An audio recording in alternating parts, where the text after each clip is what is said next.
welcome to Basement Fodder, the only show whose hosts have Rocket Raccoons scratching around and living in their attic. I'm Todd. I'm Dave. He just keeps scratching around and like making babies and shit up there. His little raccoon babies. I don't know how he could make babies. Yeah, it's Squirrel Girl. Rocket Raccoon and Squirrel Girl hybrid babies. She's unbeatable. She is unbeatable. She has trounced Dr. Doom on multiple occasions. That's just... Wow. Oh, shit.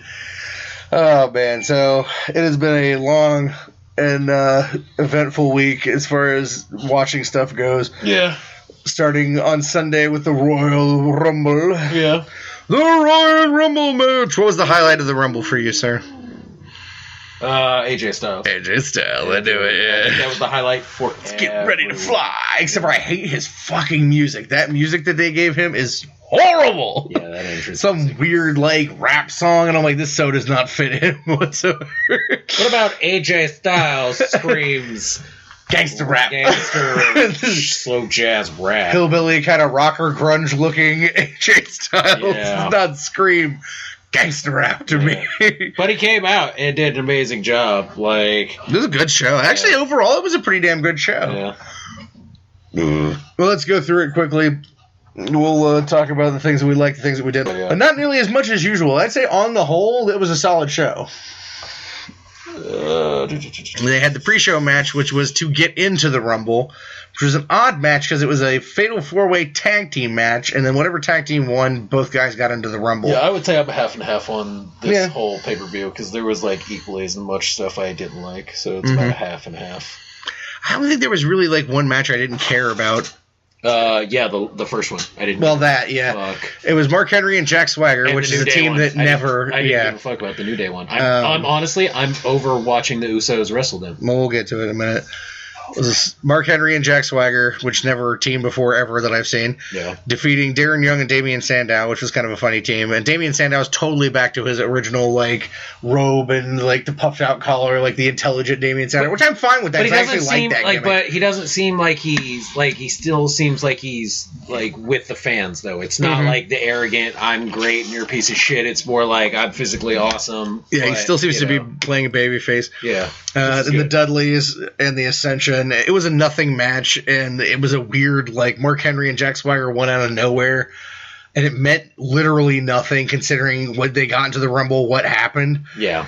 But then the first actual match of the show was Last Man Standing between Dean Ambrose and Kevin Owens. And I'm gonna say something rare for our show, especially. I'm gonna give Kevin Owens a lot of credit here. Oh yeah, he did a great job. He has really come back to life since fucking they took the belt off of him, and since he's been feuding with Ambrose, he has come back to life. Yeah. He looks like he's dropped a little weight, which is a good thing. His gut doesn't look nearly as ponderous. No. They had a phenomenal match. Like, they really have chemistry. I'm still going to say, though, he still needs to work on selling things, though, because, the next night, he sold for, the walk down, but that was probably about it. Yeah. Well, in the Rumble match, that was the Rumble match. He did that. Like, he gimped on down. Monday night he sold too, for a little bit, and then it was over. It's a great match. Dean Ambrose retained. It was fucking awesome. It really was brutal. It was like a good opening match, and the crowd really got into it. It wasn't like a technical wrestling. It was two crazy motherfuckers just beating the shit out of each other. Yeah, it was great. Smashing shit and beating the snot out of each other with chairs, slamming each other through chairs, which is always disturbing as fuck when they get slammed through chairs like that. Yeah. Oh, God. Of course, you can tell there's going to be a bunch of announcement, table slams when they're like, and we got the French boys today. It's I swear, at some point, eventually, the whole ring is just going to be ringed with announce tables. We have the Guatemalan announce table. We have the Sanskrit announcers today. I think they need to have that. Screw a tables match. You need to have a tables and announcer tables match. You can go through tables all the time, but until you go through an announcer table, the match is not over. I remember, an announcer table on top of an announcer table. Back in the early days of TNA, they had a tag team called the SAT, the Spanish Announce Team, and they would not do anything until the table got broken by someone. Then they would get up and do shit in the match. Like, you have to go over and break their table before they would get up. But they totally just sat there and acted like Spanish announcers until the shit went down. That was crazy. No, it was good, and the finish was great. Like, the finish was like Kevin had way earlier in the match stacked up 2 tables on the outside, and they teased it a bunch, and they went through other tables and stuff, and you thought for a minute they weren't going to use them. Yeah.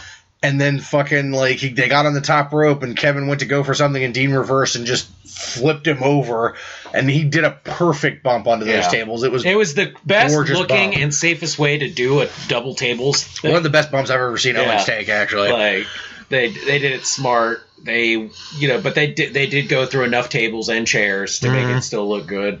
But yeah, it was good. Yeah, it was an excellent match. I loved it, and that was I remember we were sitting there watching it, and like when Ambrose retained, I was like, we were both very excited. So good, I kind of marked out a little for it. Yeah. Then there was the New Day and the Usos, and I can't give a fuck anymore. I like all these guys. I do. I love the Usos, and I like New Day. They're very cool. I'm tired of this. Yeah, I don't need to see this match ever again. Like, how many times can I watch the Usos get fucked over because of Xavier Woods or whoever's not wrestling? I'm like, Jesus Christ, people, bring out a third person to equalize Xavier or something. Yeah, and they did that on Monday when The Rock showed up and shit. Like, they did the thing with the New Day. Yeah. We'll get to that later. But yeah, it was a nothing match, and of course, to the shock of no shocks, the New Day retained, and the Usos jobbed as usual. Yeah. Then we had Kalisto beating Alberto Del Rio to get back the U.S. Championship. This was good. This excellent was a good match. Yes, the Selena Del Sol clean in the middle of the ring after a lot of back and forth and finisher taking and stuff. Yeah. Very good match. They have good chemistry. It was partially lucha and partially an American style match. Technical, they went very well, I think.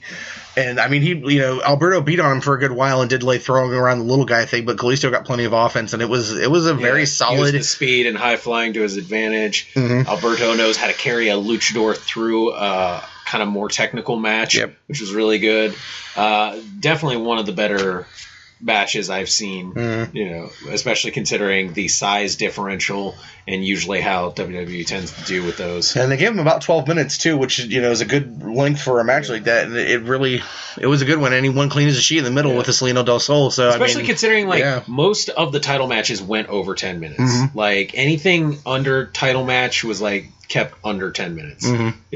So and then Charlotte versus Becky Lynch with Flair in Charlotte's corner. Flair, of course, interfered. I think he straight French kissed Becky. Yeah, he did on the side. I was like, weird. It was fucking weird. But it was actually a really good match. They have good chemistry and they're both decent workers. It's just WWE's having a problem with dragging these storylines past their past their prime and stuff. It's how many times can I watch the heel beat shit out of the hero, before it's okay, where's the thing? Where's the comeback? And it's they're trying to make them go too long. And it's logically somebody else would have gotten involved by now. Yeah. And it's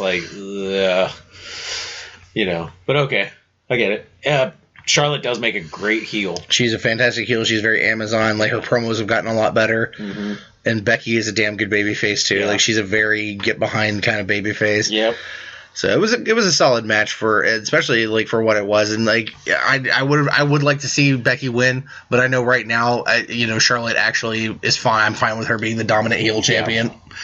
So I rip ass there on live, just like we always do. Yeah.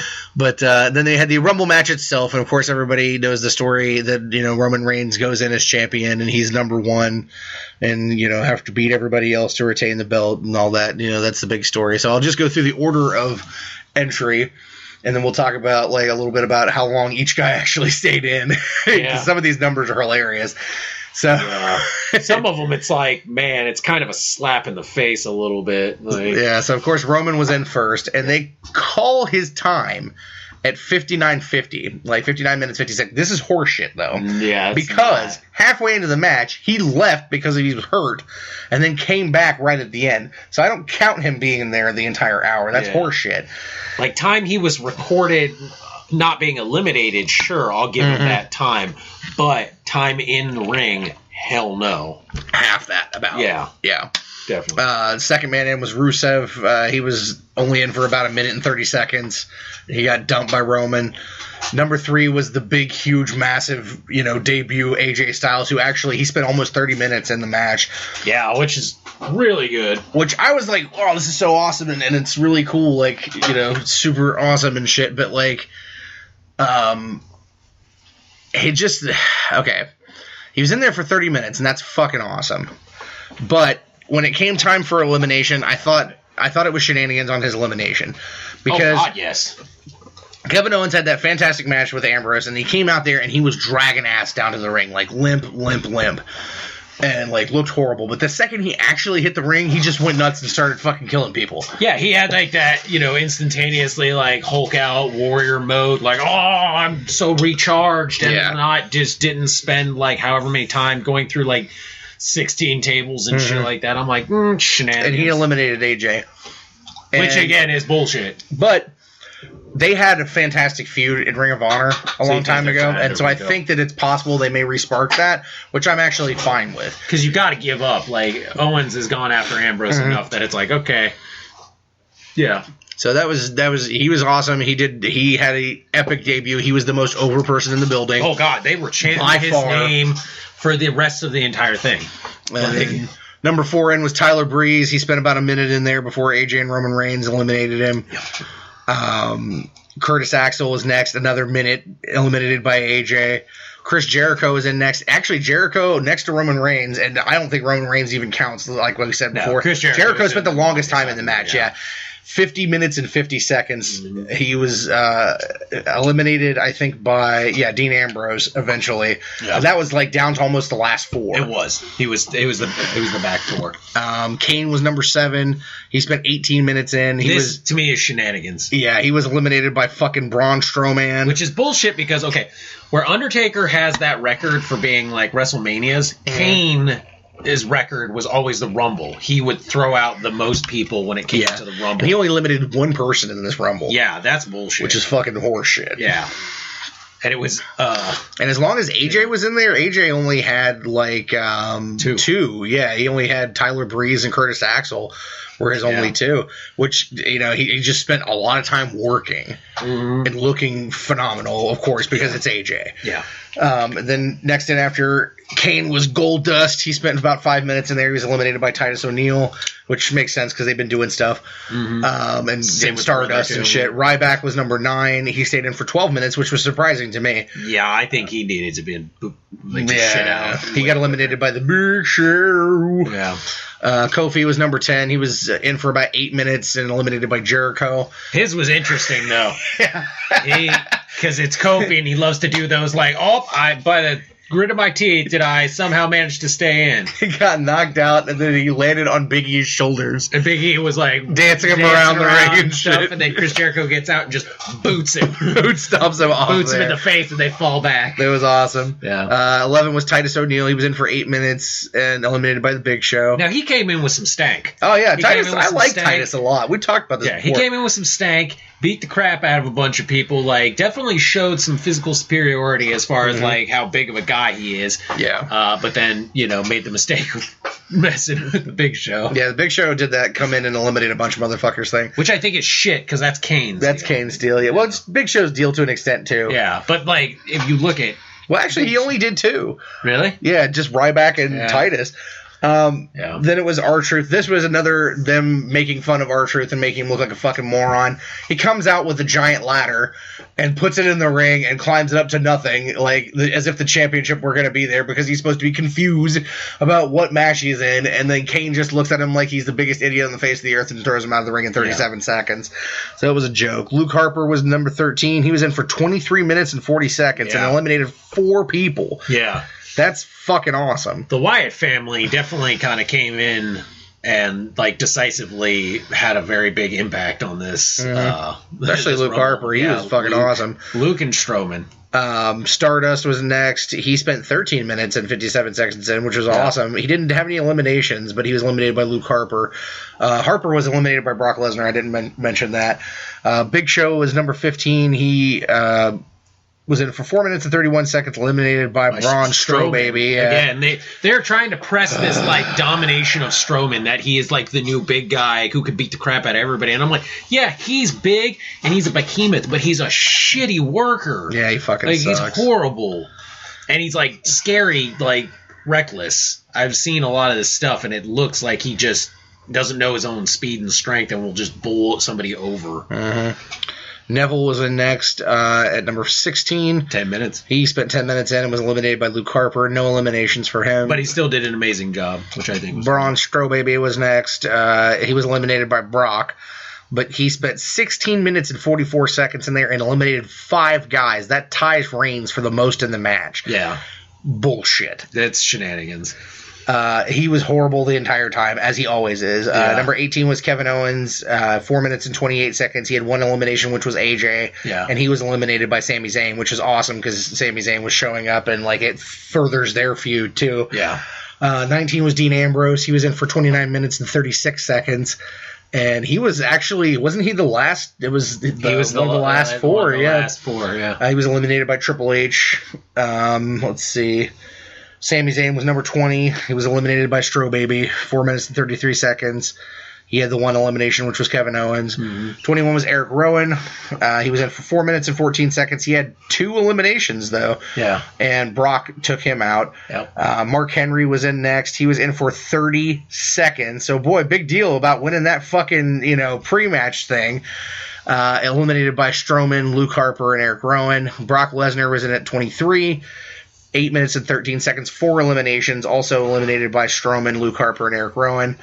But they were already eliminated when this happened, and this is what was fucking horseshit. I hate that rule that, like, there's no rules in the Rumble. I think once you've been eliminated, you need to fucking leave. And there shouldn't be, like, I hate that with the vehement passion. You can come back in and eliminate somebody, and I'm like, I call shenanigans on that shit.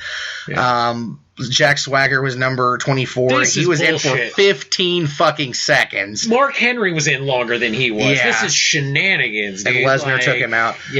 Jack Swagger is way too talented for the level that they have him at. I thought for a second when they put him in this shit with Alberto that they might actually do something. I'm going to go ahead and say this. Jack Swagger needs to leave WWE. Jack Swagger better needs off to go to, like, TNA or, like, hell, go to fucking Lucha Underground, something, somewhere where they're going to use you better, because he's a physically dominating guy. He's got a great, like, charisma on the mic.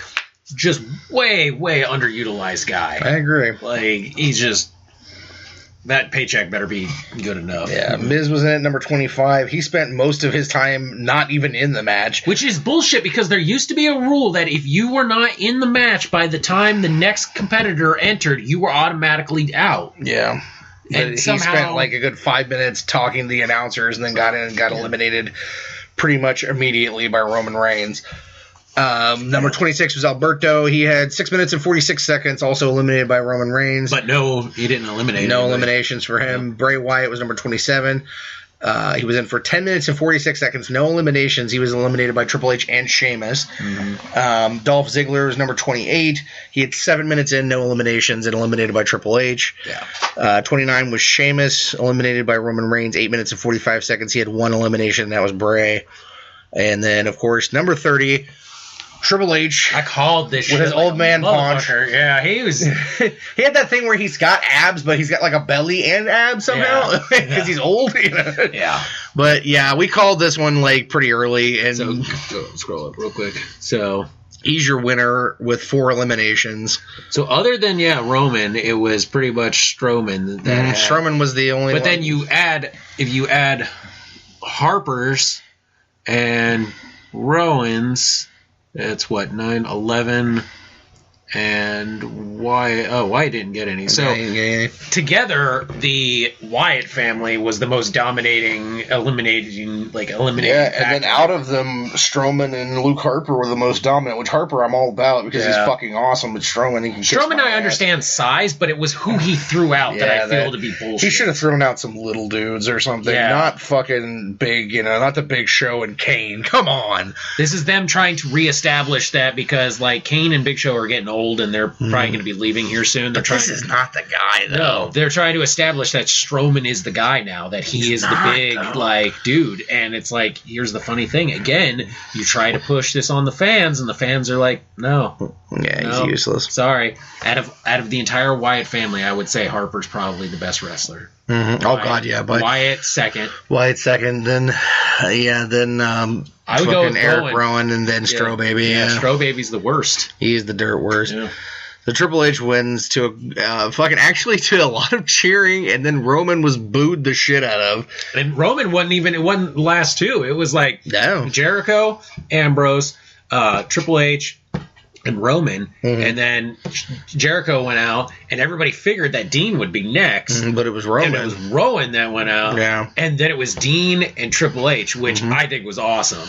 Yeah, I actually like that quite a bit. The moment that Roman went out, it went insane because people were like booing Roman, but then like cheering for fucking Dean, which goes to show you your Intercontinental Champion is way more over than your and champion. Then like when Triple H won, there was not a chorus of boos. There was a lot of cheers, and then Roman was doing his thing, and there were boos for Roman. Yeah. Roman was not over in this match, especially when he went out for the longest time, and when he came back in, people booed fucking vociferously. They were booing when he was going out because had he stayed in, it would have been different. If he had stayed in for the full hour and done it, because that's what they made this seem. They made this seem this was going to be a very much like Roman versus everyone, and this is what we were expecting. Yeah. This is not what we got. No. We got some cheap bullshit in the beginning, him taken out, gone, so he could recuperate and then come back and do some shenanigans. And it was like, yeah, it was some cheap shit. It was. I like Roman to a degree, but it was very much like they're trying to take shortcuts whenever they can. Like anytime he actually starts to build on his own, they undercut him by doing something shitty. Like they are horribly bad about screwing him over while trying to push him. That's the funny part. The more, no sense. Yeah, anytime they're pushing, it's causing him to get not over. But he's like just doing his stuff by himself. Now, I'm not saying he was like automatically, but slowly but surely he was, starting to build that fan base back up and go over. Totally. And it's horrible. They cannot not keep their dicks out of things. Yeah. And so it was, like I said, I think like on the strength of matches, like it was a good show. The matches that weren't the Rumble, except for the Usos and New Day, were great matches. And that fucking craptastic. That doesn't even count because it's a pre-show. Yeah, but I mean, it was stupid. They made such a big deal. They made a big deal of it, and then it ended up being completely pointless because between both of them, they didn't even have a full fucking minute in the Rumble. Yeah, so they were completely pointless. Yeah. That's why I was like, and there was other teams in there that would have survived longer in the Rumble. Yeah, I would have rather seen the Dudleys in there, or like fucking, I'd rather see Damian Sandow and Darren Young Sandow in there. went in the Rumble, the WrestleMania, the like Battle Royal till the end against Big Show. Yeah, like. That's where I think it's crap. So it was duty-rific to that extent. Like, and the thing about Triple H winning, I really didn't have a problem with it. I thought it was funny, to be honest. Like, I laughed really hard when it happened. Yeah, because I thought it made a level of sense. Like, I called it when it happened, and it made a come back and decimate him. And, So like fucking then Raw the next night was a pretty decent show. Yeah. There was a lot of follow-ups to the stuff that happened at the Rumble. The biggest news coming out of it was The Rock showed up, and like he had a funny little thing backstage with The Miz, which I enjoyed, where he was The Miz and Rusev and Lana. Yeah, he said a bunch of filthy shit to Lana, which was hilarious. And she was loving it, and then Rusev showed up, and it wasn't so great. That was funny. And The Rock was like, whatever, you suck. Like, fucking, he was The Rock. It's The Rock is The Rock. The Rock in Miami. Yeah. It was The Rock. He was the most over person on the face of the earth. He was fucking, and then the New Day came out, and he said that their fucking unicorn horns look like llama penises. And like they tried to like shut him down. They were like, "Oh, you're the people's champ, but we don't see no gold," and blah blah blah. They like literally tried to like, and it's funny because he let him go too. He's like, "Yeah, go ahead, do your whole spiel, and then I'm gonna shut you down," and then just proceeded to verbally whoop that ass hard. Then they intimated that they were gonna kick his ass, and then they're like, "Oh no, we're leaving," and The Rock was like, "Oh no, we're not having any." No. I said get in here. Like he's like they were gonna, we'll kick your ass, and he's like, all right, get in here then. And then they're like, no, Miami doesn't deserve this. And so they leave, and he was like, wait, I'm The Rock. When I said this is happening, this is happening. Yeah, and the Usos came out. Yeah, the family thing. They all trashed and the Rock bottomed the shit out of Big E and out of Kofi, and then he gave Xavier the fucking people's elbow and shit, and it was awesome. It was so good. The Rock is just like, anytime I see The Rock on TV, it's just a treat. Like, he was out there for a good long time, too. Yeah. And honestly, I remember very little else about the show. Like, there was some stuff with Dean, and there was some stuff with Dean and Roman had a match, right? Was it Dean and Roman? They had that. It was either a tag team or a 4-way. It was a tag team against the League of Nations. Yeah, and the League of No Fucks. Yeah, the League of Neutered is what I'm gonna call that. Cause boy, Sheamus is just like fucks free these days. And all those guys, like even Alberto he's the only one of them that I would say has any stink on him at all. Even though he lost to fucking Kalisto, he still has some credibility and a little bit of stink on him. I would say Barrett, but the problem is with Barrett, he's hurt, so he can't do anything. So it's like they're trying to establish. I'm like, man, Rusev has no stink whatsoever. No one gives a fuck about him. Sheamus has negative. Yeah, Sheamus has like fucking. He is like into the negas at this point. Yeah. It was a decent match. Dean and Roman won, and they put people through. They did that like the old Shield style power bomb with 2 men instead of 3. Rusev through the fucking Spanish table and shit. Obliterated his ass. Obliterated it because Rusev had done the thing at Rumble where he ran and jumped and put Roman through the table. And fucking Stephanie came out and said that the main event of Fastlane was going to be Dean versus Roman versus Triple H. No. Oh, no. Versus Brock. Yeah, to see who was going to be the so it's the exact same match minus Seth Rollins, add Dean Ambrose. Yeah, to see who was going to be Hunter's opponent for Mania. Yeah, which is interesting. Yeah.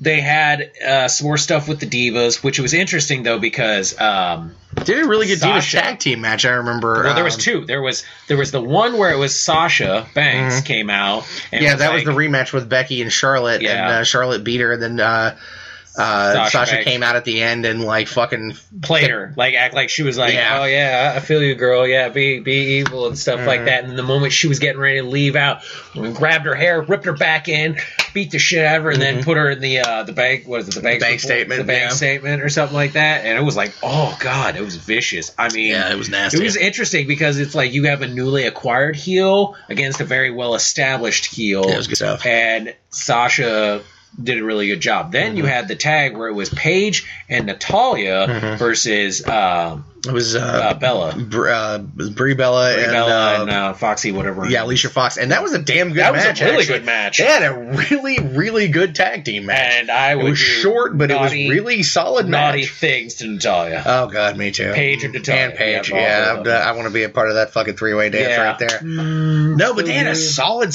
It was quick tag match. Yeah, it was maybe about a 4 or 5 minute match, but it was a really clean, fast-paced, crisp match. Yeah. That was the best. Alicia Fox is actually a better worker than she gets credit for, and putting her in there with Natalya and Paige was perfect. And Brie has actually gotten better. And Brie is a much better worker than she was before. She, of the two of them, of her and her sister, is a better worker. And that's because it really shows who their significant others are and what styles they've taken on. Because Nikki's taken on a very John Cena-esque style, but where Brie has taken on Daniel Bryan style. Yeah, and she does the kicks and all that. Yeah. Well, that's kind of a disconnect though, because she's a heel, but she does the Daniel Bryan kicks, which always gets a big babyface reaction, and so it's kind of a weird as a heel, you really shouldn't be doing that sort of clickbait thing for the audience, because that's exactly what that is. It's like a fucking I want you to cheer me, so I'm going to do the Daniel Bryan shit. And yay, but I'm supposed to be a heel though. Well, that's the thing. I'm wondering though, because with the separation so much, I could see them eventually putting the twins apart and Nikki going heel. Well, the fact that Nikki has to have back surgery, she may not be coming back either. Yeah. So, yeah, it could be interesting. I could see them switching Brie over to trying to be a babyface. And there was one match that you and I very much disagreed on as far as the quality of the match, and that was AJ and Chris Jericho. You hated this match. I liked it a lot. Okay, here's my problem. AJ did a good job. And I love Chris Jericho, but this is not.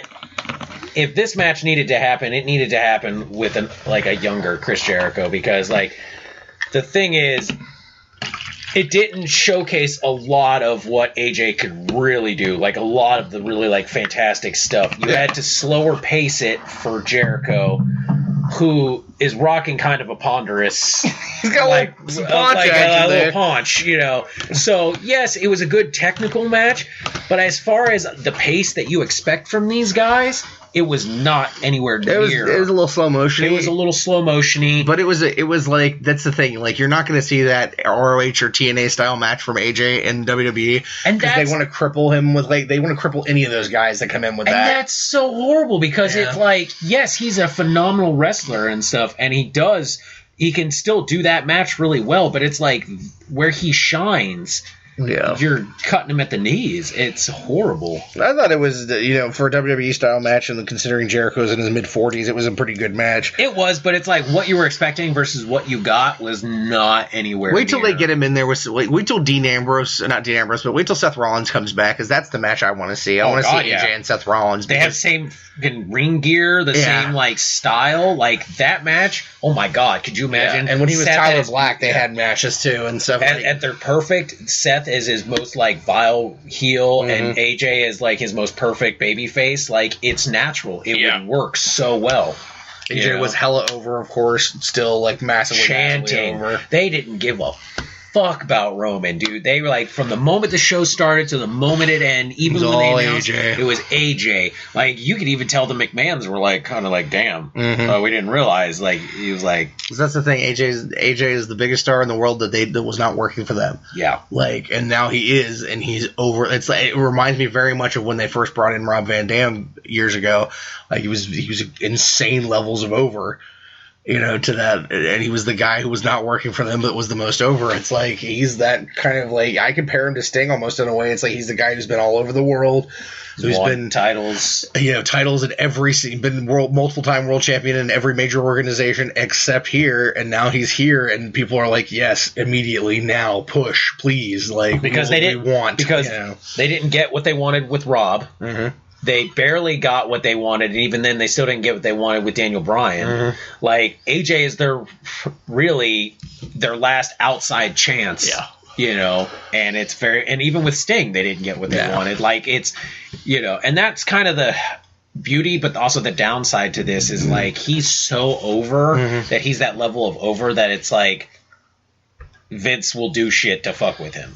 Triple H won't, but Vince will. Yeah. Vince takes this shit personally. Yeah. If you didn't get this over by being in my company, I'm going to break you then. Yeah, and thankfully we're at the point now where Vince is not as involved in the creative decisions as he once was. And so Triple H and Stephanie are more taking – it's mostly Triple H at this point is more taking over, and you can definitely tell that the shift is happening. Yeah. But you can still see when Vince wants to exercise his right as a fucking – oh, God, yeah. I'm still Vince McMahon, blah, blah, blah. And I'm okay, whatever. Yeah, it was a decent Raw. It's just it was a better Raw than, and I say that only because of things that happened in the pay-per-view and the AJ and The Rock being there. It's definitely brutal for me to get through though these days. Being 3 hours long, it is fucking brutal. Yeah. Hell, we watched the TNA for 5 minutes just to watch Matt do a fucking promo on Jeff. That was great. And I was way more interested in that. Yeah, me too. I was Tyrus is holding the baby and it loves that was adorable. You're supposed to be a bad guy, but you're holding a baby and it looks cute. I loves me some Tyrus. So yeah, that was it for the wrestling talk, I would say, this week. Yeah. Because I've had enough of it. I've got a couple episodes of TNA on there. I haven't watched it yet. I know Matt Hardy turned heel and Tyrus turned on EC3 and Matt won the title, and then Matt and Jeff are about to start a thing too. And they're chanting now for EC3. I think that he was ripe to go babyface because he is over. Mm-hmm. And it's just kind of hard. Talented guy. It's just kind of hard though because of the way the story is for him though. Yeah, you got to separate him out for Dixie. Yeah, the story doesn't really lend itself for him being a babyface because the build-up is very much him being the spoiled blue blood, and it's really hard to babyface. I think if you leave him out for a while and then bring him back, with a vengeance and shit. Yeah, I think it'll be better that way. But then the first of the shows of the week that we watched, also on Monday night for the superhero shows, was Supergirl, and it was, in my opinion, the best episode of Supergirl that they've done so far. I would say it's definitely top 3. I was never expecting to see white Martians in any show ever.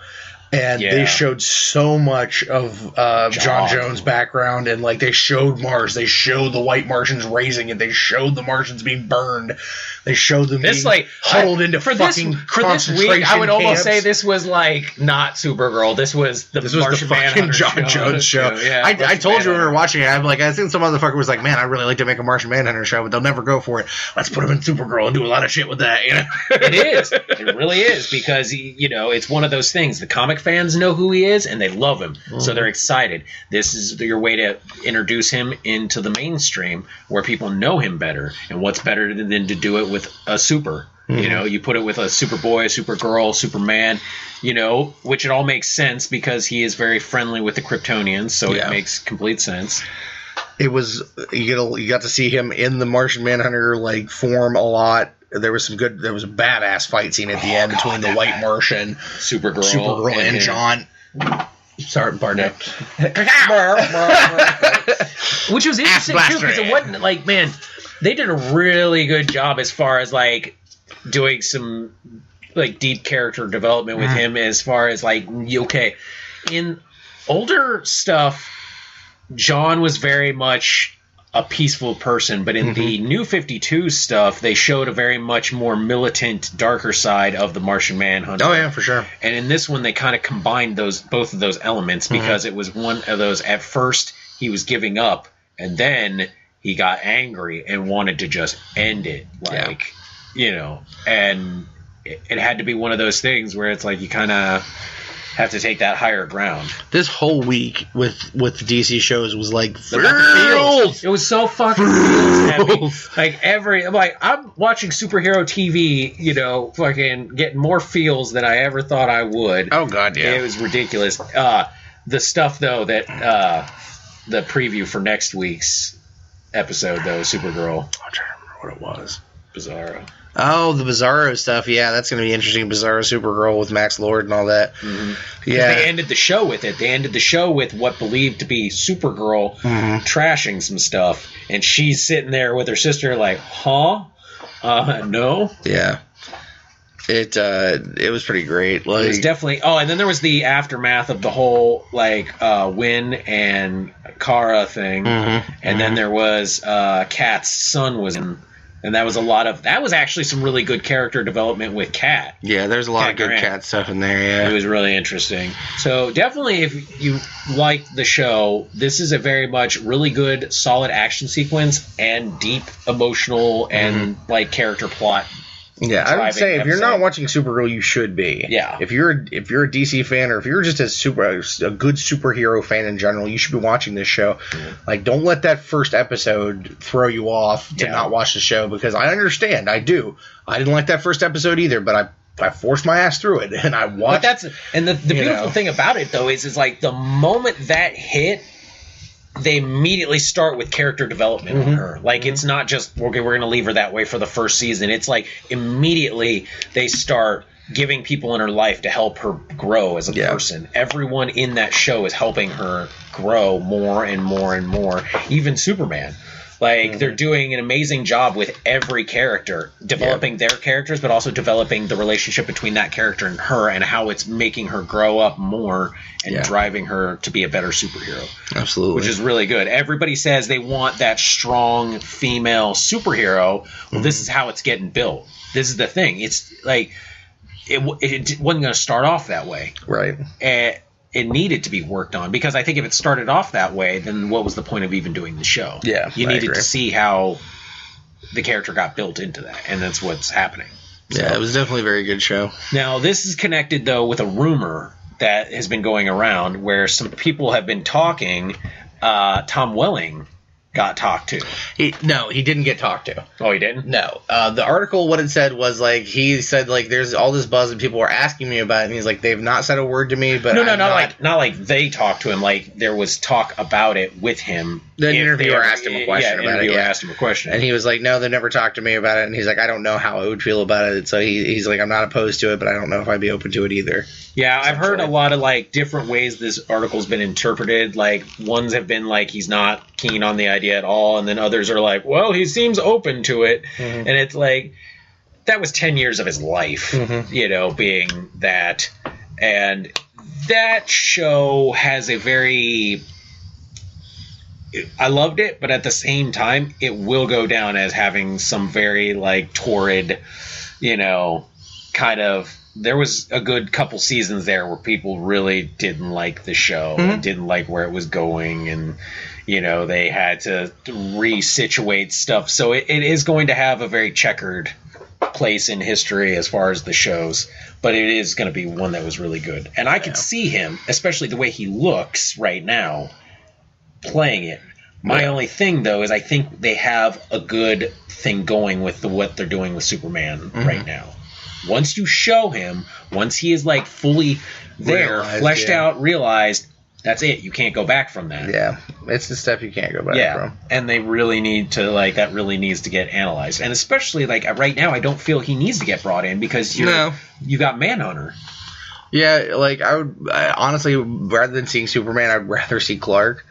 If they're going to use him, I'd rather see it that way. And that would be interesting. I think that would be a great way you could do it. Bring him in as Clark. Yeah. Of course, Flash was the next one of the week. And, this was a wow episode. Again, the week of fucking feels, man. This is a heavy Reverse Flash.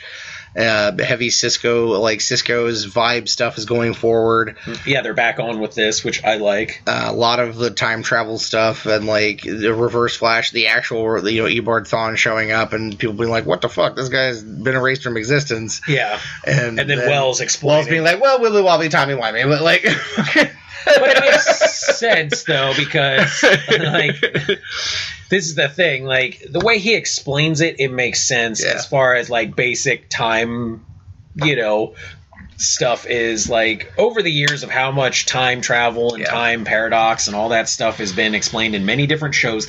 There's a basic, law of how time can work, time travel and repercussions of stuff like that, and he uses that. They do a very simplistic way. He gets out a board and is like, this is how it happens. Yeah. This is how he's still here. The biggest thing in this episode that stuck out for me was the Barry's relationship stuff, which was pretty rough. Oh, God, this killed me. Yeah, and Barry being kind of savage. Barry and Thawne have a fight, and Thawne is at that point in his development where he's not faster than Barry. No, and he's a little bit, but only because Barry's not thinking about it. Passive speed, he's still faster, but when Barry concentrates, he's and smarter, because it was actually he kind of outsmarted. Him. Well, Thawne kidnaps Tina McGee and wants her to create the tachyon machine that's going to let him go back to his time period, and now he's all geeked out because he knows what time period Flash is from. And so he's like, oh, this is the beginning of it. And even Wells says at some point, this is his origin story. This is how he knows who all of us are. This is how he knows who you are and how he's going to kill your mother or whatever, and there's nothing that you can do about it. Yeah. But if you don't let this happen, then nothing. Yeah. But he, rescues Tina McGee before Thawne can kill her, and then Thawne takes off, and Barry runs him down and just beats the shit out of him. They're going. I mean, a savage. Fucking beating. He's power beating, body shots, just drilling the crap out of him. And I mean, it's so much to the point that Iris, Joe, and the rest of them are like, Barry, we need him alive, and he's like. Because this is Barry's nemesis. This is you can say what you want about Zoom. Zoom is his biggest enemy, but this is his most personal enemy. This is the one that it's this is who he wants. And I mean, he gave him a fucking savage beating. It was the first time you really see Barry be that that angry and that savage in a thing, and it was actually kind of really awesome. It was to see him actually kind of let loose like that. And then what sucks is in the end they have to end up putting Thawne back into the time stream because it was killing Cisco because of time shit. Well, it's interesting too because Wells helps. Cisco they make, go figure, the goggles, the Vibe goggles, but they make them and because they figure out what the trigger is. They figure what Cisco's trigger is to get him to be able to do the vibing. And when they do it with the goggles on, he actually goes into what I would it kind of looks like this weird time limbo thing where he basically can see everything. He's vibing with time completely, and he's like, Wells is being like, okay, you need to go here, think about this person, do this, doing what Wells does, which is coach people. Really amazing. And he does an amazing job of it, and he finds what he needs to, and they come out. But ever since they did the goggles, you start seeing like things are happening. He's starting to bleed from like his face and shit. Like there's repercussions for what happened. And there's a lot of little other things in there, like the stuff with Joe and the West family and the mom dying and shit, and like Wally. It's very feels heavy or whatever, but that was like secondary feels. Yeah, it was like secondary fucks that I gave about I would say that was tertiary, because like main feels is like what you have going on with the Reverse Flash and all that. Secondaries is what's going on with Barry's relationship. Third is what's going on with the West family. It was like layered feels upon layered feels. Very much. The Flash show, I would say, is definitely good for that, like layering on the feels. Yeah, it was very good. It was an excellent episode, and there's no bad episode of the Flash. I'm sorry, it doesn't exist. Yeah, like it is not possible to have bad Flash. Like it is just from top to bottom one of the best shows on television for me. And I've seen a few episodes that weren't necessarily like in my highlight reel of Flash episodes. There were like action sequences; they're always good, but like story-wise, sometimes I was just like, not bad. I liked them all. Yeah, I haven't seen one that I didn't like yet. And then there was Arrow. Arrow was dealing a lot with Felicity, the fallout of Felicity being paralyzed because of the shit with the ghosts, and like a lot of this one was about Diggle. Yeah, Diggle and his brother. And Lila. Like, that was interesting stuff, and there was This one had literally a huge shocking moment in it, which was interesting. Yeah, if you guys haven't seen it, like, major spoiler, Amanda Waller gets killed. Yeah, like, not kind of like, oh, she shot and bleeds out. Like, dude shoots her point blank in the dome. Yeah, like, just bullet hole in the head, right in front of Layla and shit. And what's funny, though, is the organization that the guy works for is Shadowspire, which... they infiltrate Argus, and they're looking for Rubicon access codes and shit, and, like, Waller refuses to give it up, and he's just like... She's like, no, this is my top person, like, talking about Lila was my top person and shit. And, like, I watch them all, like, Amanda's basically like, I will watch them all die before I do anything, and I don't give a fuck. And Lila's like, yeah, I can confirm that. And then he's like, all right. What? So, obviously, you care more about people. Yeah. Let's do that. Yeah, because he could tell that hint in her voice where she's like, she doesn't care about people. And he's like, but you do. Watch this. Boom. Now tell me what I want to know, or I'm going to kill all of them. And they turn the corner with Andy Diggle. Like, he kind of has a little redemption. But I don't believe it myself. Like, they work, you know, him and John work together, and there's some little mending fences happening, but I still don't trust him. I feel it's one of those things where it's like brother to brother family type stuff. Yeah, okay. But as far as like any more than that, no. I feel like Andy's still always going to be what Andy is. And that, and I feel like Damien Dark's influence is too much to just deprogram that quickly. Especially because he can influence their minds and shit, and the drugs that he makes them take and all that shit. True, but it is one of those things where it looks like it's one of those, it needs a constant re-up. Like, and they kept Andy away long enough that at least it will get him back to square one, which was him still being a criminal. I've been watching this shit long enough to, like, I just don't trust him. Oh, I'm not saying that, but I'm saying, like, they might get him away for a while, but I think if Dark gets a hold of him again, then it's screwed. But I don't think he's going to willingly turn back to Dark. Like, the kind of side story, the main side story thing was, like, Felicity losing her confidence to some extent. And, like, she was having, like, weird hallucinations of her goth self. Yeah, like her younger, angrier self. Here's what I say about this. I like goth Felicity. It's hot. Like, I want to have a three-way with goth Felicity, regular Felicity, and me. Yeah. But this story was like, it came off very goofy to me. Like, it did nothing for me. I was just like, this is stupid. Please stop doing this. Like, I love the whole episode, but like every time it would pop up, I was just like, you're taking me out of it, because this is like a weird level of like, I don't believe this is happening. Yeah, I can believe it, because it was one of those things where it was like a part of her psyche where it was like that person she used to be basically calling her out on who she is now. Because, I mean, I kind of saw something similar to that in Criminal Minds when Penelope went back to being who she was, though, it wasn't to that extreme that they were doing with Felicity, but this show deals with, more like mystical and all kinds of other crazy shit. So it's a little bit more believable. Plus, she is super hopped up on pain meds, and I've done some crazy shit on some pain meds, super hopped up. It's believable. Yeah, yes, seeing it, though, kind of does... I don't feel they needed to show her every time she was talking. I feel like that. I agree with you. They did too much of it, I think. It kind of takes it out. If it had been like 2 scenes of it, maybe I could have. But then you hear her voice in the background. Yeah, they kept doing it and like kept having her sitting there, and then there was the scene with Oliver where she was behind Oliver, and I was like, what the fuck? No, I feel like that and the first time she shows up need to be the only 2 times you saw her. Because I feel like the one where she's sitting behind Oliver makes sense because you see the focus drifting back and forth, and that makes sense. That needed to happen. And then the first time. But other than that, you didn't need to see her over and over and over and over again. Yeah. It needed to just be like, okay. I think the one with Oliver, it didn't play right for me. It came off goofy. Yeah. But I don't know, it doesn't matter. Yeah. It didn't hurt the episode or anything like that. It was just it was the thing about the episode that I didn't give a fuck about. Yeah. It was a good show overall, though. As always, Arrow's always a good show. And then the last one of the week was Legends of Tomorrow. Yeah. Oh, well, first, real quick, though, with the Arrow, Felicity did get finally a code name.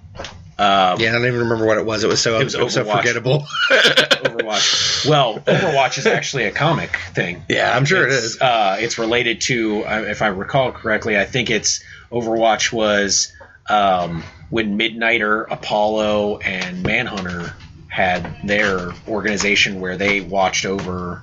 I don't know if that was it or not. It may have been. I don't know. Yeah. Well, in the New 52s, there was an Overwatch thing. Yeah. Pretty sure.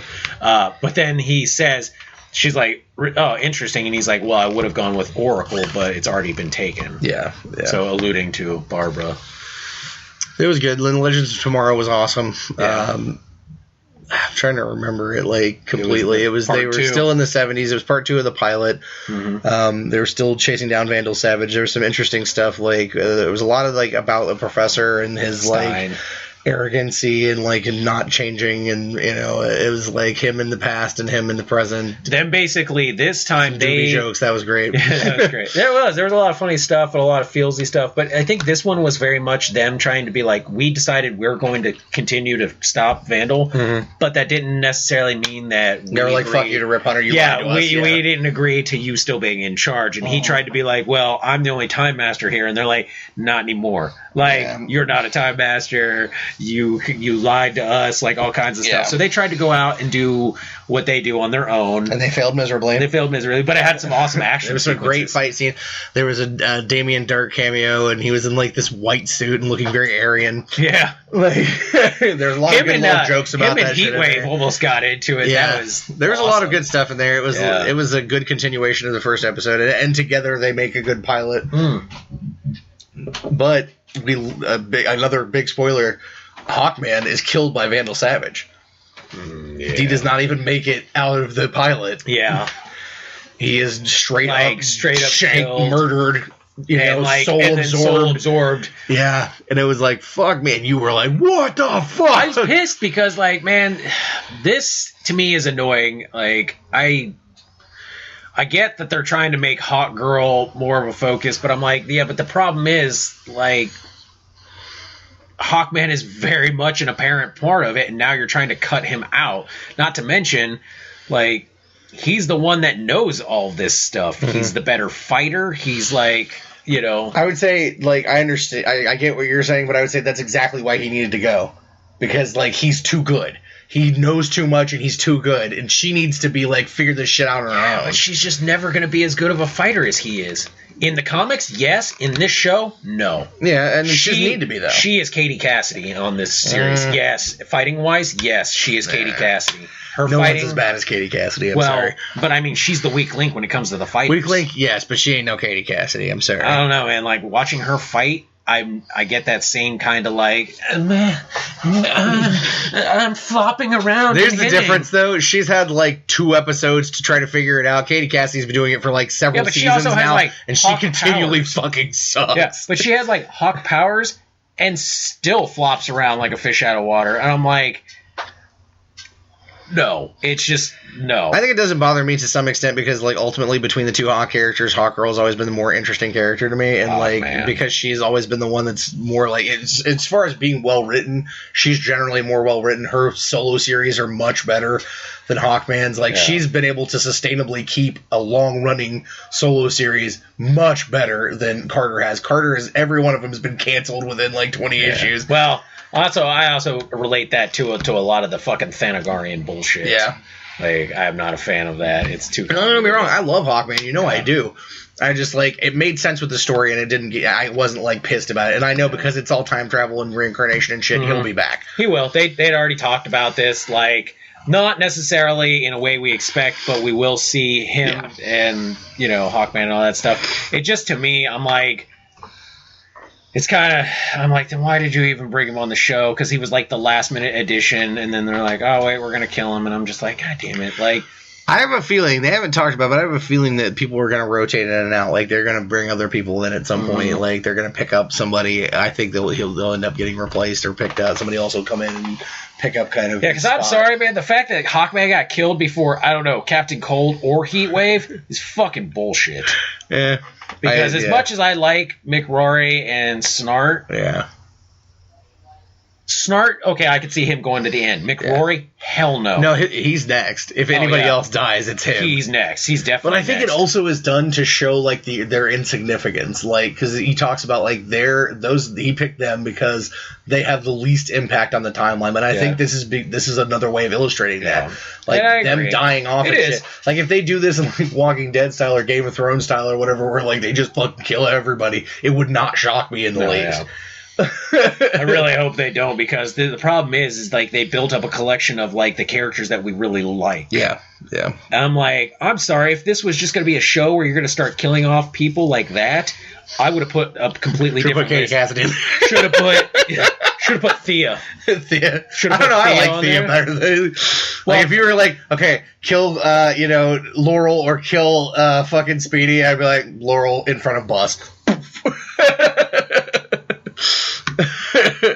As far as actor-wise, yes, but as far as character-wise, no. Even the way the character development goes, I'm still more interested in that. Not character development, but just who the character is.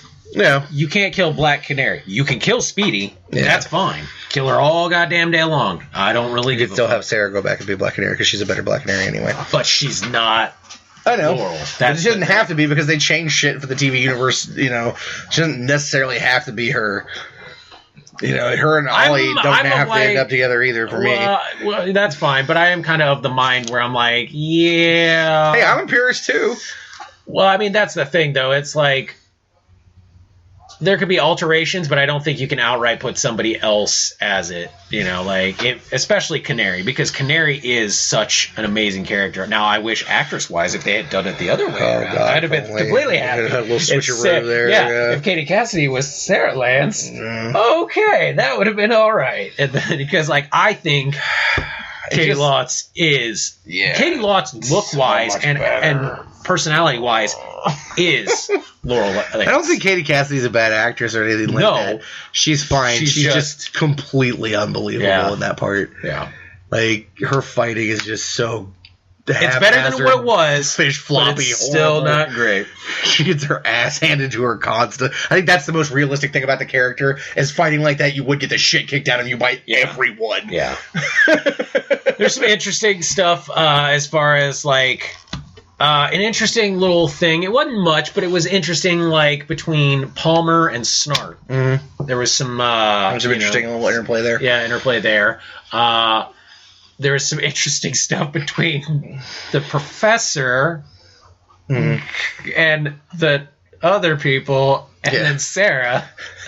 Yeah, the younger version of the professor in 75 is totally macking on fucking Sarah, and she's like, whatever. Getting high. Yeah, let's go smoke some doobies or whatever. And they look at it, and he's like, fuck. Shit, I forgot I used to do that. And it was great. Doobies. Then she totally gaffles his fucking doobies. Yeah, and then fucking Jay's like, can you sneak in there? You're high as shit. She's like, I could be stone dead drunk retarded and go beat the shit out of these guys. She's like, being stoned. That was hilarious. Shit. And then I love the attitude they've given her in this show. Yeah, Katie Lutz is so awesome. And it's like, it's very different from what her attitude was on Arrow. Yeah, her and Brandon Routh both shine like a motherfucker in this show. Yeah. That's the thing. It's like, I feel like this is like, for their characters, this is the best. And I really like what they're doing with Firestorm. Yeah, I do too. You know, as much as I like Ronnie Raymond and I love, Robbie and Mel, I think the other guy is doing a really good job. Oh, yeah, I agree. So that was the TV universe for the week. Hopefully soon S.H.I.E.L.D. will be back and I'll be happy to have my Marvel fix. But there's something that I watched that you didn't watch. Yes. I watched the pilot episode of The Lucifer Show. Do your thing, talk about it. I think I'm not going to talk a lot about it just because it was the pilot and I want to watch a couple episodes before I really get too into it. But I am going to go ahead and say that I think it is worth at least giving it a shot. I'm not normally a Fox person from the shows. You look at Gotham, I'm not a fan of that. Any show that I've ever liked on Fox, they cancel in the first season. I usually agree with like Fox's whole things, but I must say I like what I've seen so far of the Lucifer show. So like it has a Constantine feel as far as like a little bit of the show and a little bit from the movie. I would say the better aspects of both. Very dark, very gritty. Lots of humor though, like lots of darker humor. Yeah. Interesting character interplay. Action is very minimal, so it's a lot more story and character interplay. So I think if you guys, have an hour to give it a shot, try it, and kind of like go on the page. Let me know what you think. I want to get some feedback on this. What other people think of it because the pilot coming out. I'm gonna watch some more episodes of it when they come out and see, where they're going with it. Because so far it feels very much like a Supernatural meets detective-ish kind of thing, but like more on the darker side. But I like some of the stuff they do with Lucifer as far as what type of person he is, and what his weird sense of morality. Yeah. Because he does have a very interesting sense of morality, but also a very big rebellious streak. And I think it plays really interesting. So, like I said, I'm not going to talk too much about it. Give it a chance. It's on Hulu. I know that. So if you guys are Hulu fans, check it out. Premiere. And then, like I said, get on the page and tell me what you guys think. Yeah, absolutely. So, we're always good for feedback. Yeah. I want to mention two things before we bounce. One, both of these are Kickstarter things. The Salvagers Kickstarter and the Monsters Kickstarter are ending in a few days. Mm-hmm. So if you wanted to contribute to both of those Kickstarters, which have both obliterated their goals, and the stretch goals are so it's awesome. More now like if you just want to get stuff as opposed especially to because Salvagers stretch goals are awesome, and I'm getting me the Salvagers patch for my arm. It's gonna be sweet. Yeah, it's gonna be in there, and they unlock the Tyler Kirkham print, which is very cool. Yeah. And so all kinds of cool stuff there. So yeah, if you want to get on the Salvagers one, go to Salvagers on Kickstarter and Monstrous on Kickstarter. Both of those are awesome. I contributed to both of them. The Monstrous rewards Monstrous are very interesting. Cool. They're very unique. Different, rewards. Very different. They actually also added another print reward too, which is very cool too. Yeah. But I mean, as far as like if you guys are really into like the behind the scenes stuff, definitely go check out the rewards. Yeah, because it's cool. One of them is like a podcast that was recorded with all of the creative team and the creative team with SourcePoint together. And then one of them, Greg Wright, of course, is a professor, and he actually teaches a course involving graphic novels. And it's like all of the coursework and not a video, but an audio of the class. So it's actually a very interesting kind of thing. And they just added a print, like a watercolor painting print. As well, which is a very cool sounding thing. So totally recommend it. Actually, in a third Kickstarter. And Project Resurgence. Project Resurgence has got about 11 days left. They're just a little shy of their goal. So definitely $40,000 is a little more than a little shy. Out of 160,000. I mean, it's impressive. They've done awesome. That in varying numbers, that's like a little shy. So you have 11 days. They need to get 40,000. You got $40,000 just chilling around the house. I mean, yeah, if you do. Hey, any amount helps. These guys are awesome. That Powerball winner just died. The one that overdosed. And like a hooker stole $215,000 from him. I definitely suggest that you back this if you can. If you're this kind of gamer, for sure. And Rob was an awesome guy to have on the show, and very passionate about the project.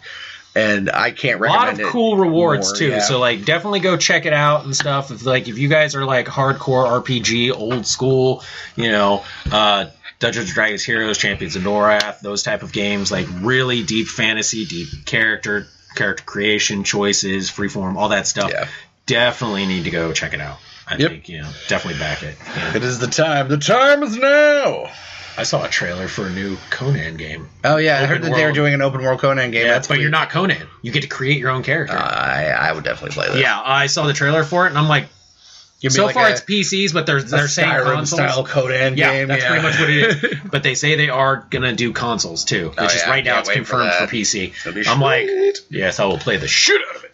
So, one last thing, and then we'll do this. Then I'll shill my ass off like I usually do. Dance, Monkey, dance! Big giant happy birthday to our good buddy Dirk Manning, friend of the show. I know he hates big flowery birthday shit, so I posted a giant one on Facebook just to fuck. Do you want to sing happy birthday to him?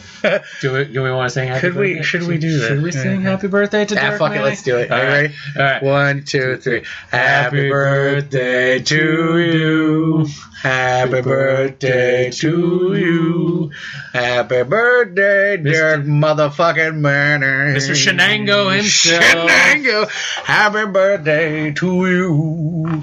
Let the old ones keep you going long. Have a really good birthday. Really.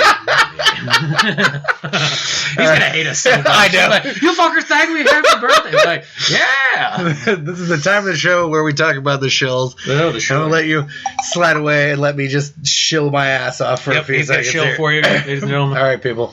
If you like what you heard on tonight's episode of Basement Fodder, you can always find us at our brand new website at home, thebasementofdoom.wordpress.com. Nerdpress. Awesome. WordPress.com. And digitalnerdage.com. Digital Nerdage. You can find us on Facebook under Basement Fodder and the Todd Files. And you can find us under Todd Dave, which is Todd and Dave. My name is not Todd Dave. We've mentioned this before. Seriously, people. I'm Dave. He's Todd. Remember this. We're on Stitcher. We're on iTunes. We're on Spreaker.com, YouTube, all that stuff. If you are in the market for a custom action figure, you can always find me at Titan Trap Customs on Facebook and Titan Trap Custom on Twitter, because Twitter doesn't listen to me when I type. And, of course, at Basement Fodder on Twitter. You can find me every week also on the Geek Dig podcast with my other partner, the Vengeful Jedi, Clint Teal. That's at geekdigpod.com and about 4,000 networks. So every network you could think of. Make sure that you check out all the new awesome Todd Files episodes. I've gotten so many interviews lately that I'm switching to a weekly format for now because we're just overloaded. It's just temporary. Yeah, just temporarily. Yeah. Because if not, then these things would go back into like May before I get them all released. So, yeah, check all those out. And make sure that if you're on iTunes and you listen to the show, that you rate and review, because that does good things for us. It makes us move up the list. And we actually, if you leave us a review on iTunes, we'll be happy to read it on the show. And if you want to say we suck, I'll read that too. I don't even care. So that's going to wrap it up for this week. Live again, always from the Basement of Doom. I'm Todd. I'm Dave. And until next time, the basement door is closed. Later, bitches. Bitch! You're listening to a Basement of Doom production. To find out more about Basement of Doom Productions, check out thebasementofdoom.wordpress.com and digitalnerdage.com.